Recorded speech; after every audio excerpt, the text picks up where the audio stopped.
Are you a sucker for drama, fashion, and everything leverage? Then The Real Housewives of Durban is definitely a show for you. What's good, everybody? It's Ethiopia over here. Welcome back to the channel. If you're new to the channel, please do me a favor, hit that subscribe button and don't forget the notification bell. To my returning subscribers, welcome back. Please don't forget to like, comment, and share this video. Today's video will be a review of The Real Housewives of Durban. Oh my lord! So anybody who knows me, or rather anybody who knows me, knows that I'm a huge fan of the Real Housewives franchise. So the Real Housewives of Durban is basically a reality show that follows the lives of affluent housewives. It follows the lives of rich people, the lives of lavish living people, and how they interact with one another. The show aired on DSTV channel 161 Zanzibar Magic on the 19th of January and also exclusive to Showmax. So please do check it out if you haven't watched it. So part of the original cast were Ayanda Ngwane, Sorisha, Khomotso, and Lakongo, and Nonku. So let's unpack the things that happened, because yeah, a lot has happened. On the very first episode, drama was revealed on the show when Nonku said, or rather revealed, that she is the mother of the late Fiso Ngwane's daughter.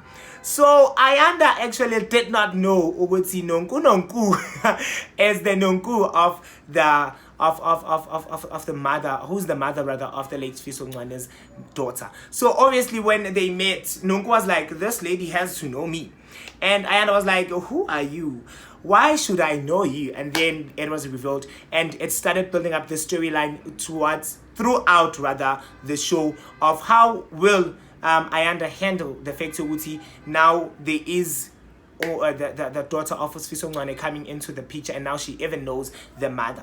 But I like the way Ayanda handled the whole entire thing, honestly, because Ayanda was just welcoming. She even took the child to the graveyard and showed her, this is where your father is laid to rest, and we do visit this place each and every year, so we'll come with you. And then she also tried to build a relationship between the daughter and her sons, so that there is no broken bonds between the children. And I loved it. Like, I really, really loved it.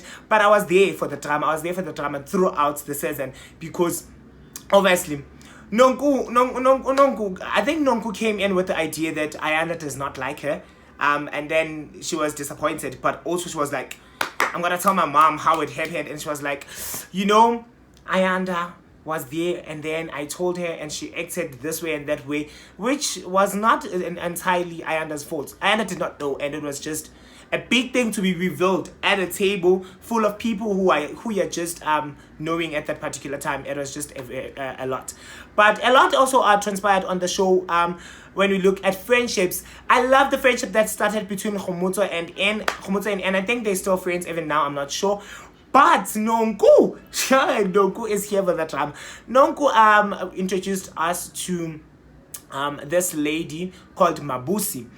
When she came with her on I think it was, I'm not really sure which event it was. I think it was Khomotso's event. I'm not really sure. No, it was not Khomotso's event, but in one of the events she brought Mabusi. And then when Mabusi came to Khomotso's event, Khomotso was like, why is Mabusi here? Because I did not invite. Pela impilos abantu lavish, guys. You send an invitation, you come with an invitation, you don't just pop and say I'm here. No, you don't do such. But Mabusi apparently did do that. And then Nonku denied the friendship they have with Mabusi. I'm sorry to say it, but for me, I feel like Nonku is just a liar in some parts, because at the reunion she said her and Mabusi are not friends. She just denied the friendship. The way she denied inviting Mabusi to the event, where else we saw it. We saw the time she invited her.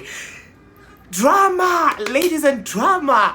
Hi guys, so obviously Mabusi also was founded, or rather was liked by the public. I also love Mabusi. I also love her, and I don't like the fact that she was subjected to being bullied, if I can say, on the show, by her own friend, by a person she regards as friend. And that just says a lot about people. It just shows us those who we call friends are sometimes the ones who will be dragging us down. And yeah, for me, when Nonku just proved that to be true, the way she just behaved. No, Mabusi was always the one who was getting the backslash, if I can say. She was always the one who was getting this man, this.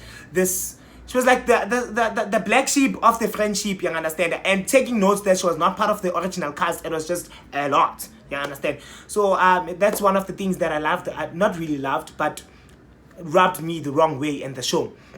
And then, hey, if you thought that the drama was enough, wait until you know that part of the cast is actually Zuma's younger wife, La Congo.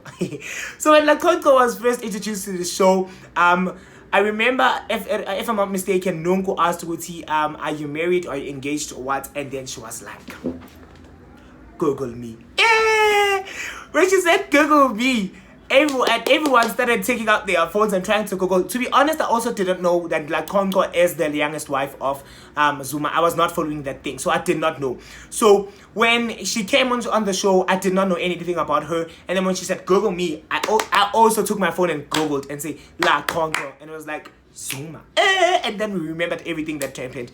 And obviously she did say on the reunion that because she is married to a public figure, she can't be saying a lot because obviously Uzuma is in the public eye. And obviously anything that she says will also be reflected upon former President Jacob Zuma. So I feel like throughout the show, throughout the season, we did not get to know a lot about La Congo because she was hiding a lot of things because of this thing. I'm glad that she did clarify everything at the end of the show, because I was like, come on, why are you going to be part of a reality show and not show us your own life? Because that's what we're here for. We want to see your life. You understand? But yeah, like Conco for me was not showing a lot of her. And then obviously a lot of people also noticed that on Twitter. Some of the themes that also were evident on this season were women empowerment, because all these women are also doing good when it comes to business on their own. Nongo started her own winery business called Ashes to Ashes, and also La Conco launched her I think it's beauty products. Yeah, launched her beauty products, and then Khomoto is also busy with her own beauty products, and also Ngapa she has the flower company and everything. So all these women are much doing business and also supporting each other. But one person who received the backslash of this was Ulontozana Unonko when she hosted a launch for her winery, and then it just went south on Dasekai.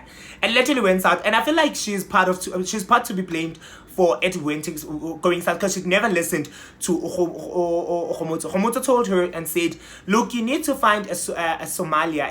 Is it a Somalia? I don't know, listen, those are my wine, but I think it is a Somalia. And she told her that you need to find a Somalia who will speak about your wine. And then Nonku said she did. And then she also said you need to know your business in and out, so that when we ask you, you don't rely on the Somalia. But no, the girl wanted to rely on the Somalia and knew nothing about her business. So when the Somalia ditched her, she was in trouble. She was really, really in trouble. And obviously that ended up in a very, very bad one. But I like the fact that at the end she did what do we call it? I don't know why you call it what you call it, but she did fix things by claiming her name back, claiming her brand back by doing a relaunch, and the relaunch was epic. But talking about the relaunch, we need to speak about the issue of tribalism that was brought on that relaunch, on the relaunch, that when they spoke about these issues that they have. So Khomoto was really, really touched, and also a lot of people in the public. I also remember on Twitter this said very, very wrong with a lot of people, the issue of tribalism. So what happened is that La Conco hosted a gathering and only invited Zulu-speaking people. When she invited only Zulu-speaking people, people like Khomoto, who were not invited, people like Sorisha, who were not invited, were so offended by this and said, why are we not invited? Aren't we allowed to learn about your cultures and everything? And then Lakonko said things like she did not want the language barrier to be there. I'm not buying it, to be honest. I'm not really buying it. I feel like it was wrong for her, but yeah, she did apologize. And then this issue of tribalism was amplified when Ayanda Ncwane said Khomotso is not umuntu. So when you directly translate the word umuntu, it directly translates to human in English. So it is basically saying Khomotso is not a human. But she did clarify and said that's just how they speak as Zulu speaking people. They regard themselves as abantu. They say ungumuntu because they are Zulu speaking. And then obviously it did not sit well with a lot of people who are not Zulu, including myself and my friend. I remember one of my friends who I was watching the show with was like, Ayanda Ncwane is losing the love that I have for her, because right now she's saying we are not humans. And which she said it's not like that. I don't know anyone who's Zulu. Please clarify this. Comment down below and tell me. Do Zulu speaking people regard themselves as abantu and are not just throwing shade on other people who are not speaking Zulu, who are not Zulus? I don't know. But yeah, so that is what transpired when it comes to tribalism, and it just touched on a lot. For me, it just brought a conversation that is needed in South Africa, because South Africa is a diverse country having a lot of people. So obviously, we need to make sure that we are always inclusive. And one person who was not inclusive, I'm sorry to say it, but she was not inclusive, was Olatonto. This event that he hosted, and also each and every time she was speaking isiZulu mtakama. So when she spoke isiZulu, Sorisha always said it's like listening to a telecom, if I'm not mistaken. Is it telecom? Yeah, I think she said telecom or whatever. These things. Iyakhatha is like cutting. She hears one thing when she starts speaking in English, she hears that, and when it's translating, it goes to isiZulu, she doesn't hear anything, which is so wrong for her. And also Anna, I think Anna is colored. In fact, she's mixed, so she's not a Zulu speaking person. So why speak isiZulu dominantly? She was speaking isiZulu Ulakonto, which rubbed a lot of people wrong. So when I talk about drama, I talk about drama, but it is a well-needed drama, because it is a drama that teaches us as people who are watching the show that these are the things that we do that are wrong. You understand? It takes rank and then you start speaking it's Xhosa, or okay, it's Xhosa, it's better. When you start speaking it's Sotho and or isiZulu. That's a guy. I'm a taxi driver will ask you, Osho, meaning if you're ready to speak, just say. Which is so wrong, because we're not all of us are Zulu speaking people. So you can't expect us to be speaking isiZulu all the time. So it also was a problem. Now, coming to the brighter side of things, I think we need to clap hands, give a round of applause or anything for Ayanda's dressing style. When it comes to Ayanda is the queen of clothing. Ayanda's the queen of clothing. I don't recall any episode where Ayanda was not looking lavish and everything. And she did say on the reunion that is how she defined herself from a very young age.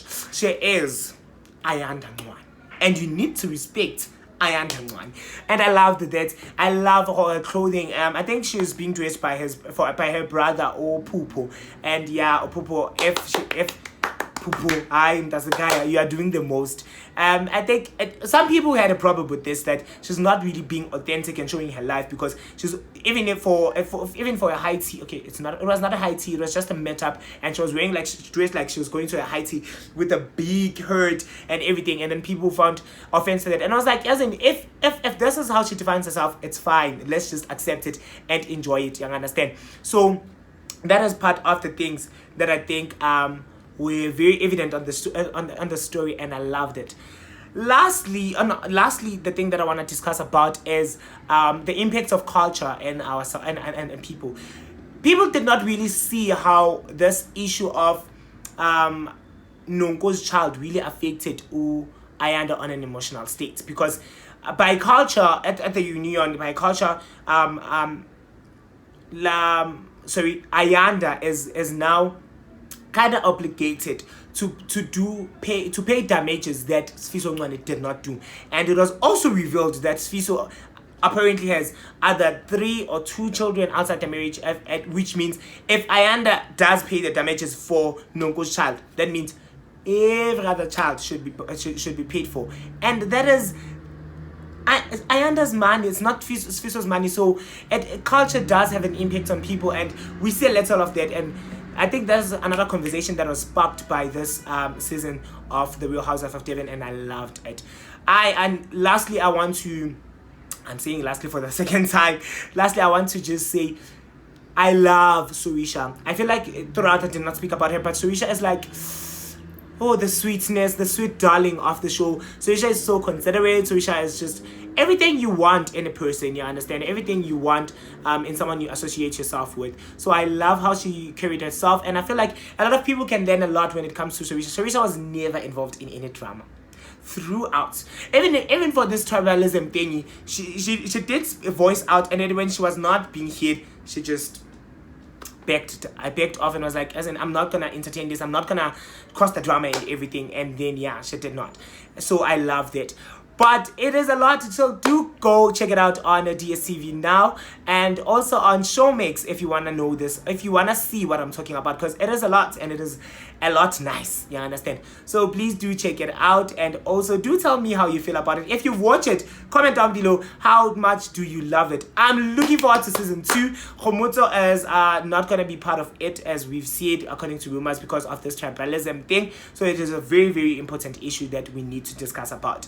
And so that is that's it from myself and this review. I hope you enjoyed it. Please don't forget to like, comment, and share this video. And that's the end of the video from the melanin of the family, sweet melanin of the family. Goodbye.